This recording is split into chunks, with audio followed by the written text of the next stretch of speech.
राष्ट्रनायक छत्रपती शिवाजी महाराजांच्या जयंतीच्या एक दिवस अगोदर पंढरपूर शहरातल्या पवित्र चंद्रभागेची स्वच्छता करावी अशा पद्धतीचे एक विचार भारतीय जनता पक्षाच्या सगळ्या तरुण कार्यकर्त्यांच्या मनामध्ये होता. बरेच दिवस झाले चंद्रभागेची स्वच्छता झाली नव्हती, त्यामुळे आज भारतीय जनता पक्ष, इथले नगरपालिकेचे काही स्थानिक कर्मचारी, विविध संस्था, Uma college, urban bank, Vitthal योग संस्था, अशा अनेक संस्थांच्या माध्यमातून या ठिकाणी आज चंद्रभागे स्वच्छता करण्याचं होतं. त्याप्रमाणे आज सगळे इथे स्वच्छता केलेली आहे. अंदाजे बघितलं तर एक 500 ते 700 लोक या स्वच्छतेच्या कार्यक्रमामध्ये उपस्थित असावेत. तर संख्या काय एक्झॅक्ट आम्ही मोजली नाही, परंतु प्रत्येकाला टार्गेट दिले होते, प्रत्येकाला जागा वाटून दिली होती. त्या पद्धतीने त्यांनी ती स्वच्छता केली आहे. आपल्याला माहित आहे की छत्रपती शिवाजी महाराजांनी आपल्या आयुष्यामध्ये शत्रू बरोबर लढाया केल्या. मग मोगल असतील, आदिलशाह असतील, पण आजचे संदर्भ सगळे लढाईचे बदललेले आहेत.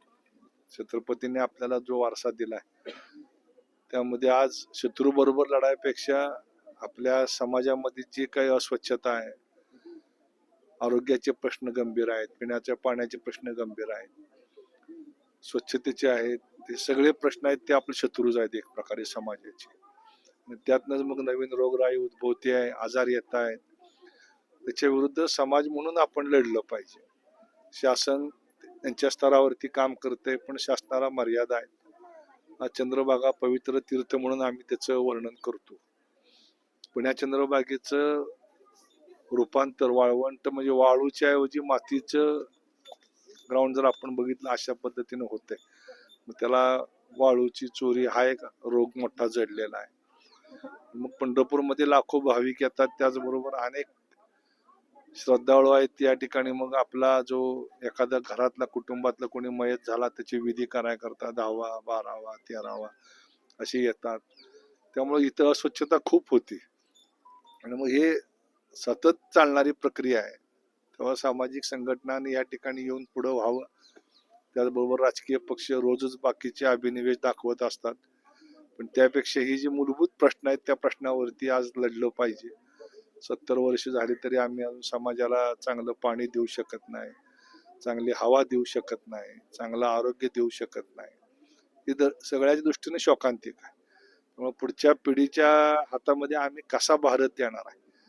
नुसतं आम्ही विकसित भारत म्हणतोय, पण अजून बघितलं तर अजून लोकांमध्ये स्वच्छतेबद्दलचं अज्ञान आहे, ट्रॅफिक बद्दलचा सेन्स कमी आहे. असे अनेक प्रश्न आहेत की जे प्रश्न काही शासन सोडवू शकणार नाही. त्याकरता समाजानेच पुढे आलं पाहिजे आणि त्याच भूमिकेतनं भाजपच्या नेतृत्वाखाली हे अभियान आहे. माझी अपेक्षा आहे की सगळ्यांनीच, सर्व पक्ष, सगळ्या सामाजिक संघटना यांनी ह्या पद्धतीचं काम जर कायम चालू ठेवलं तर निश्चितपणे लोकांमध्ये सुद्धा बदल घडेल. आम्ही आज बघत होतो की आम्ही जेव्हा झाडत होतो, लोटत स्वच्छ करत होतो, तेव्हा काही वारकरी मंडळी इथं आंघोळीला आलेली, ती पण आमच्या बरोबर हातभार लावून ती घाण गोळा करून टाकत होती. म्हणजे जेव्हा आपण 2 पावलं पुढे जाऊ तेव्हा समाज सुद्धा आपल्या बरोबर येईल. आणि हीच भूमिका आदरणीय नरेंद्र मोदी साहेबांनी गेल्या 10 वर्षात समाजावर बिंबवण्याचं काम केलंय. आपण हे बघितले की त्यांनी सुद्धा झाडू हातात घेऊन स्वच्छ भारतचं या ठिकाणी काम सुरू केलं आणि त्यालाच अभिप्रेत असं काम पक्षाच्या वतीने या ठिकाणी केलं जातंय. कार्यकर्त्यांना, सगळ्या सामाजिक संघटनांना या निमित्ताने मी आपल्या माध्यमातून त्यांना धन्यवाद देतो.